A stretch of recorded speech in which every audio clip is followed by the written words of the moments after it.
आज तक के जरिए जुड़ते हुए देश भर के लोग जो इस क्षण में अंतिम विदाई में शरीक हो रहे हैं।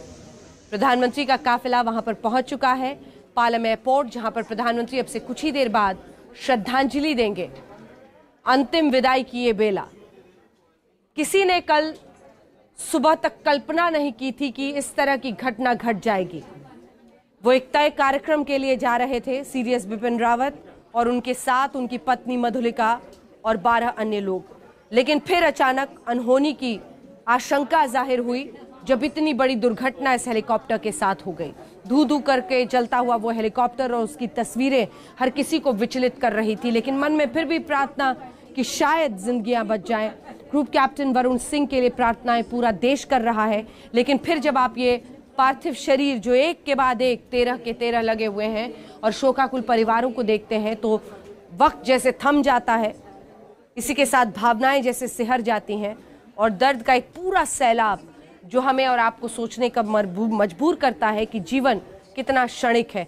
तस्वीरें हम आपको लगातार दिखा रहे हैं, ये पालम एयरबेस की तस्वीरें हैं जहां पर 13 पार्थिव शरीर इस वक्त मौजूद हैं और 13 परिवार, शोकाकुल परिवार जो वहां पर अंतिम विदाई की इस बेला में वहां पर शामिल हो रहे हैं, शरीक हो रहे हैं। उनके लिए ये भी नहीं मुमकिन हो पाएगा कि वो अपनों के उस चेहरे को देख सकें एक अंतिम बार। तस्वीरों को सीने से लगाए हैं, लेकिन ये श्वेता अंतिम विदाई की बेला है। बहुत भारी पल हर एक हिंदुस्तानी के लिए। 13 वीर सपूतों को हम गंवा चुके हैं। जनरल बिपिन रावत, उनकी पत्नी मधुलिका रावत, उनकी दोनों बेटियां वहां पर मौजूद। अब प्रधानमंत्री नरेंद्र मोदी को आप पालम टेक्निकल एरिया में आते हुए देख सकते हैं, जहां पर C-130J सुपर हर्क्यूलीज विमान से इन 13 पार्थिव शरीरों को लेकर आया गया है सुलूर एयरबेस से लेकर पालम एयरपोर्ट तक। रक्षा मंत्री लगभग 8:30 बजे पहुंच गए थे। प्रधानमंत्री ने दिन में ही ये स्पष्ट कर दिया था कि वो पहुंचेंगे, यहां पर वीर सपूतों को श्रद्धांजलि देंगे। सभी के परिवार, कुल 12 परिवार जो इस समय पालम एयरपोर्ट पर मौजूद हैं, तीनों सेनाओं के प्रतिनिधि मौजूद हैं यहां पर प्रधानमंत्री को रिसीव करते हुए। रक्षा मंत्री और साथ में सेना के उच्च अधिकारी, सेनाध्यक्ष जनरल नरवणे भी मौजूद। सीडीएस जनरल बिपिन रावत का हेलीकॉप्टर दुर्घटनाग्रस्त हुआ, उसके बाद से स्तब्ध है समूचा हिंदुस्तान, स्तब्ध है हर कोई जो सुन रहा है इसके बारे में। पुष्प का ये चक्र अब उन वीरों को अर्पित करते हुए सबसे पहले जनरल बिपिन रावत के पार्थिव शरीर पर पुष्प चक्र को अर्पित करेंगे प्रधानमंत्री नरेंद्र मोदी।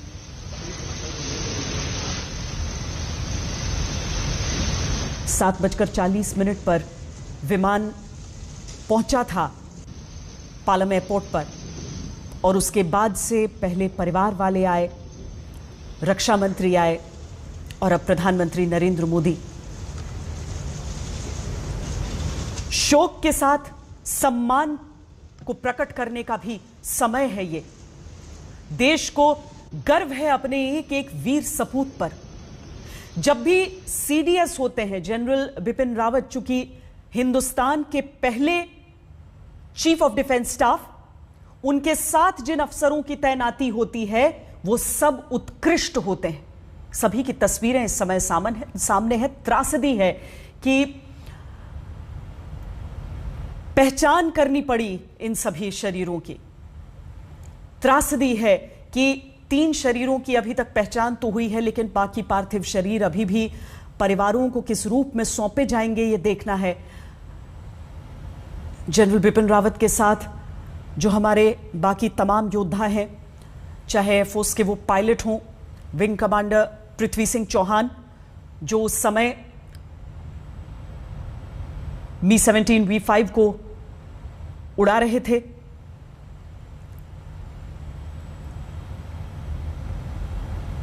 उनके साथ उनके डिफेंस एडवाइजर ब्रिगेडियर लिड्डर हों, staff officer lieutenant colonel Harjinder Singh हों, या फिर उनकी सुरक्षा के लिए तैनात वो तमाम वीर जवान, पैरा कमांडोज भी थे इनमें शामिल। जो हमेशा सीडीएस के साथ नियुक्त रहते हैं ताकि उनकी हिफाजत कर सकें। लेकिन आसमान में हुआ एक ऐसा हादसा कि एक झटके में हमने 13 जानें गंवा दी, अपने 12 सैनिकों को गंवा दिया। भारतीय सेनाओं के सर्वोच्च अधिकारी सीडीएस जनरल बिपिन रावत, अगर वो दूरदर्शी थे तो उनकी दूरदर्शिता जमीन पर प्रदर्शित होती थी उनके उन निर्णयों में, जिनको अभी आगे बहुत दूर तक जाना है। सैनिकों के परिवार वाले यहां पर मौजूद हैं।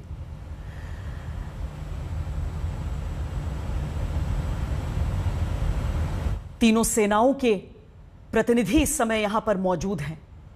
हर एक व्यक्ति सकते में है कि इस तरह का एक हादसा हो सकता है। प्रधानमंत्री नरेंद्र मोदी श्रद्धा सुमन अर्पित करते हुए और प्रणाम करते हुए उन सभी वीर सपूतों को। जब यह हादसा हुआ उसके बाद से बैठकों का एक लंबा दौर चलता रहा। अब प्रधानमंत्री परिवार वालों से मुलाकात कर रहे हैं। जनरल बिपिन रावत की 2 बेटियां हैं जो यहां पर मौजूद हैं। एक बेटी का अभी विवाह नहीं हुआ है, दूसरी जो बेटी है उनका विवाह हो चुका है। आप परिजनों से मुलाकात करते हुए देख सकते हैं। ब्रिगेडियर लीडर की पत्नी यहां पर आई हुई है। जो बाकी तमाम सैनिक हैं, सबके घरों से लोग यहां पर आए हुए हैं। चाहे क्रम में कोई भी वरिष्ठता हो, किसी भी अधिकारी की, कोई भी सैनिक हो, कितनी भी उम्र हो, लेकिन देखिए कि देश सेवा में जो समर्पित हो जाते हैं, अब उनके परिवार वालों का धैर्य, उनका संयम भी देखिए एक नजर। यही कारण है कि न सिर्फ सैनिकों को नमन होता है, बल्कि सैनिकों के उन वीर परिवारों को भी नमन किया जाता है, जिन्हें मालूम है कि बेटा अगर निकल गया है वर्दी पहनकर तो देश की सेवा में समर्पित रहेगा और अपना समूचा जीवन देश को देने में एक पल के लिए भी नहीं झिझकेगा।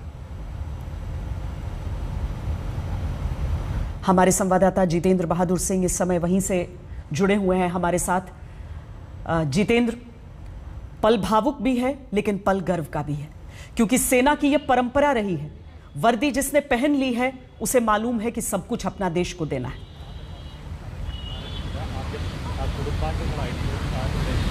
बिल्कुल श्वेता, यहाँ का जो पल इस वक्त है बहुत ही भावुक है। खुद प्रधानमंत्री नरेंद्र मोदी यहाँ पर पहुँचे हुए हैं और जो भी पार्थिव शरीर हैं उनको उन्होंने सबसे पहले नमन किया और नमन करने के बाद परिवार वालों से प्रधानमंत्री नरेंद्र मोदी मुलाकात कर रहे हैं। जो परिवार वाले हैं, जो परिजन हैं, उन लोगों के ऊपर दुख का पहाड़ टूटा हुआ है, लेकिन क्योंकि देश के ये सैनिक हैं, सैनिक हमेशा से वीरों की तरह काम करते हैं और इस बात को लेकर के परिवार वालों को गर्व है कि उनके, चाहे वो पिता रहे हों, किसी के पति रहे हों, किसी के भाई, किसी के बहन, उन लोगों ने इस देश के लिए अपनी जान न्यौछावर की है। तो ऐसे में यहाँ पर प्रधानमंत्री नरेंद्र मोदी आकर के सभी जो सैनिक हैं, इसमें से सीडीएस जनरल बिपिन रावत, उनकी पत्नी भी यहाँ पर, उनका भी पार्थिव शरीर पहुँचा हुआ है। उन सभी लोगों को भावभीनी श्रद्धांजलि इस वक्त प्रधानमंत्री की तरफ से को बता भी देते हैं कि प्रधानमंत्री नरेंद्र मोदी वहां पर पहुंचे तो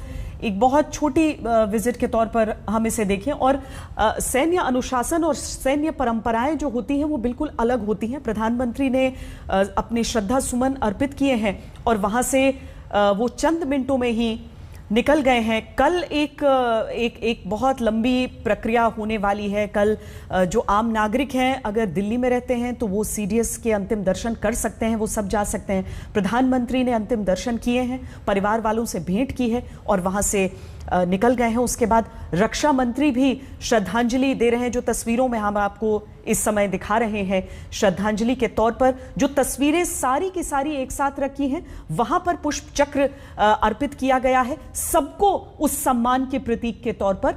और उसके बाद हर एक पार्थिव शरीर के पास जाकर वहां पुष्प अर्पित किए गए हैं, प्रणाम किया है प्रधानमंत्री ने, जिसके बाद वो मुड़ गए हैं परिवारों की ओर। परिवार वालों से उन्होंने भेंट की है और सबसे थोड़ी थोड़ी देर संवेदना अपनी व्यक्त करते हुए उसके बाद प्रधानमंत्री ने वहां से प्रस्थान किया है। जितेंद्र जी, आप बोल रहे थे। बिल्कुल श्वेता, प्रधानमंत्री यहां से निकल चुके हैं। रक्षा मंत्री राजनाथ सिंह अभी भी मौजूद हैं, एनएसए अजीत डोवाल जो वो भी मौजूद हैं।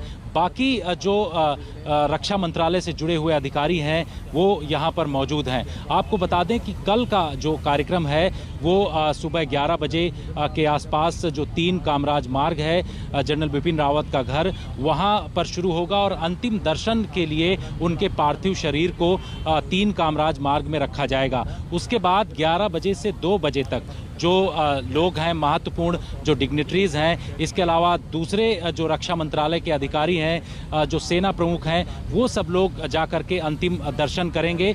2 बजे के आसपास यहाँ से अंतिम विदाई उनके घर से जो 3 कामराज मार्ग है वहाँ से दिया जाएगा। तो ये पूरा एक कार्यक्रम है। आज यहाँ पर प्रधानमंत्री नरेंद्र मोदी पहुँचे थे और परिवार के जो सदस्य हैं जनरल बिपिन रावत, उनकी दोनों बेटियाँ, उनसे प्रधानमंत्री ने मुलाकात किया है। रक्षा मंत्री राजनाथ सिंह उससे पहले और एनएसए अजीत डोवाल पहुँचे थे। परिवार वालों से काफ़ी संवेदनाएं दोनों, चाहे एनएसए अजीत डोवाल हों या फिर राजनाथ सिंह, उन्होंने अपनी संवेदनाएं व्यक्त की और उनसे बातचीत किया। जो दूसरे पार्थिव शरीर हैं, चाहे उसमें सैनिक की बात हो या फिर अधिकारी, उन सभी लोगों के परिवार वालों से रक्षा मंत्री राजनाथ सिंह, इसके अलावा एनएसए अजीत डोवाल ने भी मुलाकात की। जो प्रधानमंत्री यहाँ पर पहुँचे थे उनका यहाँ पर आकर के श्रद्धा सुमन अर्पित करना और जनरल बिपिन रावत के साथ साथ जो दूसरे सैनिक हैं उनके पार्थिव शरीर पर उन्होंने सीधे प्रणाम किया। अब इसके बाद प्रधानमंत्री यहाँ से निकल चुके हैं। तो कल का जो कार्यक्रम है वो काफ़ी महत्वपूर्ण है। 11 बजे से उनके घर में पार्थिव शरीर रखा जाएगा जनरल बिपिन रावत का, और वहाँ पर अंतिम दर्शन के लिए सभी लोग महत्वपूर्ण, चाहे पक्ष के नेता हों, विपक्ष के नेता हों, वो सभी पहुँचेंगे। क्योंकि संसद भवन में जब राजनाथ सिंह ने इस पूरे मामले को लेकर के उन्होंने जानकारी दी, उसके बाद जो विपक्षी पार्टियों के नेता हैं वो भी इस पर बातचीत करना चाहते थे। अब ये पता चल रहा है कि विपक्षी पार्टियों के जो नेता हैं वो भी घर पर अंतिम दर्शन के लिए पहुंचेंगे। तो एक पूरा सिलसिला सुबह 11 बजे से कल चलेगा और 2 बजे तक ये सिलसिला चलता रहेगा। उसके बाद दिल्ली कैंट में अंतिम संस्कार किया जाएगा जनरल बिपिन रावत का। साथ ही आपको बता दें श्वेता कि 3 लोगों के जो पार्थिव शरीर हैं उनकी पूरी तरीके से पहचान हो चुकी है। बाकी के जो 11 लोग हैं उन लोगों के पार्थिव शरीर की पहचान करनी है और उसके लिए बाकायदे एक साइंटिफिक तरीका अपनाया जा रहा है, जैसा कि आधिकारिक तौर पर बताया गया है। और उनके पार्थिव शरीर को आरआर हॉस्पिटल में रखा जाएगा। वहां पर उनके परिवार वालों का जो एक डीएनए टेस्टिंग करके उसकी मिलान की जाएगी और उसके बाद ये स्थापित किया जाएगा कि आखिर ये किसका पार्थिव शरीर है। तो ये पूरी प्रक्रिया की जाएगी। उसके बाद जो दूसरे सैनिक हैं उनके जो गृह जनपद हैं वहां पर उनके पार्थिव शरीर को भेजा जाएगा। श्वेता, ये पूरी जो आप वहां पर ये समारोह देख रहे हैं, जहां पर श्रद्धांजलि सभा एक तरह से समझ लीजिए, जनरल बिपिन रावत, उनकी पत्नी Madhulika Rawat, brigadier Lidder, lieutenant colonel Harjinder Singh, Naik Gursewak Singh, Naik Jitendra Singh Kumar, lance Naik Vivek Kumar, lance Naik B Sai Teja, Havildar Satpal, ये जो सेना के की ओर से जो इस Mi-17 V5 में सवार थे, ये वो वीर थे। इसके साथ ही जो कि वायुसेना की ओर से जो नाम है उन्हें भी हम इस समय स्मरण करना चाहेंगे। विंग कमांडर पृथ्वी सिंह चौहान, जो कि सीओ उस यूनिट के, हेलीकॉप्टर यूनिट के, जो CDS का विमान उड़ा रहे थे, उनके साथ squadron leader Kuldeep Singh, junior warrant officer RP दास और जूनियर वारंट ऑफिसर प्रदीप। इनके साथ ही ग्रुप कैप्टन वरुण सिंह सवार थे उसमें, जो कि जनरल रावत को लेकर जा रहे थे वेलिंगटन स्टाफ कॉलेज। जिंदगी और मौत की जंग वो लड़ रहे हैं, लेकिन जो 13 पार्थिव शरीर वहां पर इस समय जिन पर श्रद्धा सुमन अर्पित किए गए हैं, प्रधानमंत्री नरेंद्र मोदी ने वहां पर पहुंचकर अपनी श्रद्धांजलि अर्पित की है। रक्षा मंत्री राजनाथ सिंह ने, एनएसए अजीत डोवाल ने, सेना, नौसेना, वायुसेना के सर्वोच्च अधिकारियों ने, मंजीत नेगी भी जुड़े हुए हैं हमारे साथ। मंजीत, जो कल अब होने वाला है, यानी कि कल सुबह से जो कार्रवाई है, कल सुबह से सबसे पहले तो ब्रिगेडियर लीडर की भी का अंतिम संस्कार बताया जा रहा है, सुबह 9 बजे किया जाएगा। लेकिन सीडीएस जनरल बिपिन रावत के तो अंतिम दर्शन के लिए लोग कर पाएंगे, जो वहां पर जाना चाहता है, जो आम नागरिक हैं जो जाना चाहते हैं, या फिर जो मिलिट्री पर्सनल हैं, सबके लिए समयबद्ध तरीके से कल का दिन निर्धारित है। मंजीत,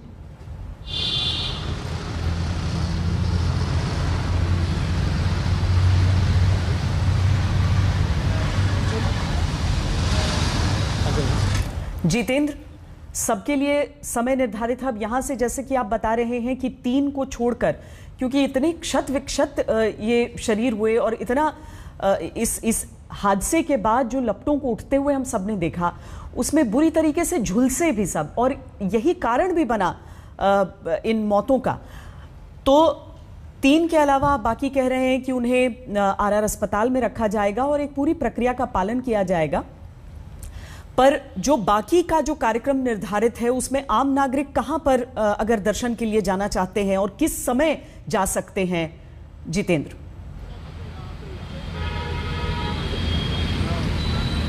बिल्कुल श्वेता, जो कल का कार्यक्रम है अंतिम दर्शन का जनरल बिपिन रावत का, उनके घर पर 3 कामराज मार्ग पर व्यवस्था की जा रही है। रक्षा मंत्रालय की तरफ से पूरा प्रोटोकॉल के तहत जो सैन्य सम्मान दिया जा रहा है, वहां पर उसकी व्यवस्था की जा रही है। और उसके लिए बताया जा रहा है कि सुबह करीब 11 बजे के आसपास अंतिम दर्शन के लिए उनका पार्थिव शरीर वहां पर 3 कामराज मार्ग पर रखा जाएगा। उसके बाद से 11 बजे से लेकर के 2 बजे तक पार्थिव शरीर के अंतिम दर्शन कर सकेंगे, जिसमें चाहे आम हो या खास हो, सभी तरीके के व्यक्ति उनके दर्शन वहां पर जाकर के घर पर कर सकते हैं। 2 बजे उनकी अंतिम यात्रा निकलेगी और उसके बाद शाम टाइम में बताया जा रहा है कि अंतिम संस्कार किया जाएगा। कैंट स्थित जो बरार यहाँ पर क्रिमेटोरियम है, वहाँ पर अंतिम संस्कार किया जाएगा। तो ये पूरी कार्यक्रम है, रक्षा मंत्रालय की तरफ से ये पूरा तैयार किया गया है। अभी अगर एयरफोर्स स्टेशन की बात करें तो यहाँ पर रक्षा मंत्री राजनाथ सिंह मौजूद हैं, अभी भी एनएसए अजीत डोवाल मौजूद हैं। वो अब से थोड़ी देर बाद यहाँ से निकलेंगे। तो ये पूरा यहाँ का जो कार्यक्रम है वो लगभग समाप्त होने वाला है। श्रद्धांजलि जो प्रधानमंत्री नरेंद्र मोदी ने यहाँ पर दिया है, उससे पहले आपको बता दें कि यहाँ पर एनएसए अजीत डोवाल पहुँचे थे, रक्षा मंत्री राजनाथ सिंह पहुँचे थे, और उसके बाद अब वो भी अब से थोड़ी देर बाद यहाँ से निकल जाएंगे। तो सारे रक्षा मंत्री राजनाथ सिंह वहां पर रहकर पूरी व्यवस्था भी देखना चाहते हैं कि किस तरीके से जो हमारे वीर सपूतों का जब अंतिम संस्कार हो या उनके अंतिम दर्शन के लिए लोग आना चाहते हो, तो वो सम्मान उन सबको दिया जाए। और वाकई समूचे देश को कृतज्ञ होकर इन तस्वीरों को देखना चाहिए। तिरंगे में लिपटना एक वीर का सबसे बड़ा गौरव जरूर होता है, लेकिन उसके साथ ही उनके परिवारों के दर्द को नहीं भूला जा सकता। इसीलिए वीरों के परिवार सबके परिवार होते हैं, वो दर्द सबका दर्द होता है। लेकिन लोगों के मन में बहुत सारे सवाल भी उठ रहे हैं। देश के सबसे बड़े जनरल, भारतीय वायुसेना का